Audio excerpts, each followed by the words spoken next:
हरे कृष्ण। ओम नमो भगवते वासुदेवाय।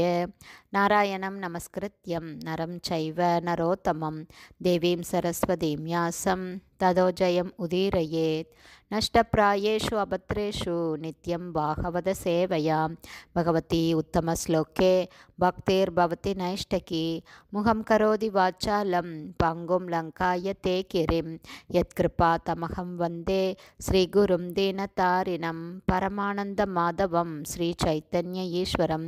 हरे कृष्णा. ஸ்ரீமத் பாகவதம் ஸ்கந்தம் 7 அத்தியாயம் 15 நாகரீக மனிதருக்குரிய உபதேசங்கள் என்னும் தலைப்பில் பதம் 46.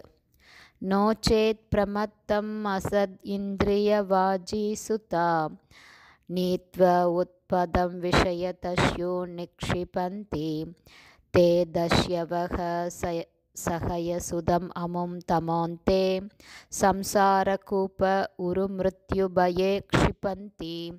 Word by word meaning. நோச்சேத் அச்சுதரான பகவான் கிருஷ்ணரின் உபதேசங்களை பின்பற்றி பலதேவரிடம் நாம் தஞ்சமடையாவிட்டால், பிரமத்தம் அக்கறையும் கவனமும் இல்லாமல், அசத் எப்போதும் பௌதீக உணர்வுக்கு உட்படக்கூடியவையான இந்திரிய புலன்கள், வாஜி குதிரைகளாக செயல்படும், சுதா சாரதி அதாவது புத்தி, நீத்வா கொண்டு வந்து, உத்பதம் பௌதீக ஆசை என்ற வழிக்கு, விஷய புலன் பொருட்களை தஷ்யுஷு கொள்ளையடிப்பவர்களின் கைகளில், நிக்ஷிபந்தி தள்ளப்படுகின்றனர், தே அவர்கள், தஷ்யவ கொள்ளைக்காரர்கள், ச உடன், ஹயசுதம் குதிரைகளும் தேரோட்டியும், அமும் அவர்கள் அனைவரும், தம இருண்ட, அந்தே குருடான, சம்சார கூப்பே பௌதீக வாழ்வேனும் கிணற்றுக்குள், உரு மிகுந்த, மிருத்யு பயே மரணம் பயம், க்ஷிபந்தி தள்ளப்படுகிறான். டிரான்ஸ்லேஷன். ஒருவன் அச்சுதரிடமும் பலதேவரிடமும் சரணடைய வேண்டும்.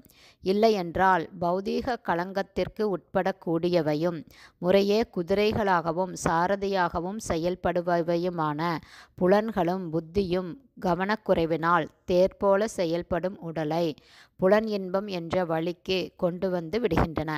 இவ்வாறாக உண்ணுதல், உறங்குதல், உடலுறவு கொள்ளுதல் என்பவற்றால் ஒருவன் மீண்டும் கவரப்படும் பொழுது, குதிரைகளும் சாரதையும் பௌதீக வாழ்வெனும் இருண்ட கிணற்றுக்குள் தள்ளப்பட்டு ஆபத்தானதும் மிகவும் பயங்கரமானதுமான பிறவிச் சக்கரத்தில் மீண்டும் ஒருவன் புகுத்தப்படுகிறான்.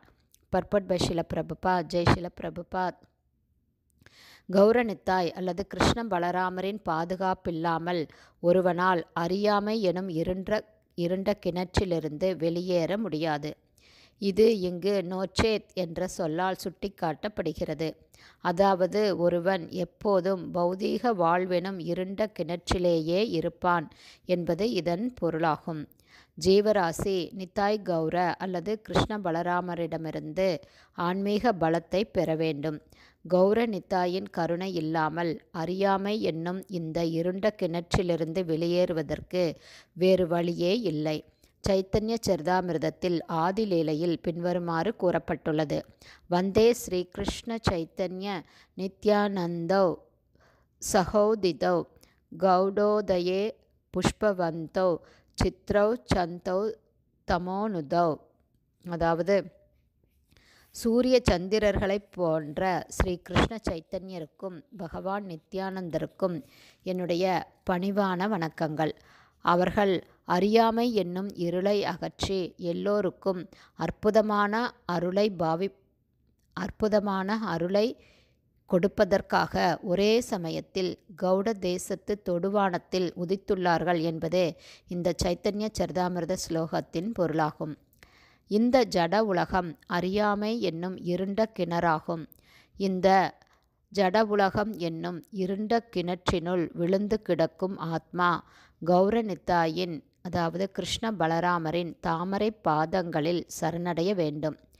இதனால் பௌதீக வாழ்விலிருந்து ஒருவனால் எளிதாக வெளியேற முடியும். அவர்களுடைய பலம் இல்லாமல் கற்பனா ஞானத்தினால் மட்டுமே ஜடத்தின் பிடியிலிருந்து வெளியேற முயற்சி செய்வது போதுமானதல்ல. ஹரே கிருஷ்ணா. ஸ்ரீமத் பாகவதம் ஸ்கந்தம் 7 அத்தியாயம் 15 நாகரீக மனிதருக்குரிய உபதேசங்கள் என்னும் தலைப்பில் பதம் 46 ஸ்ரீல பக்திவேதாந்த சுவாமி பிரபுபாதாவின் விளக்க உரை இத்துடன் நிறைவடைந்தது. ஹரே கிருஷ்ணா. ஸ்ரீல குருதேவுக்கு ஜெய். ஸ்ரீல பிரபுபாதுக்கு ஜெய். ஹரே போல்.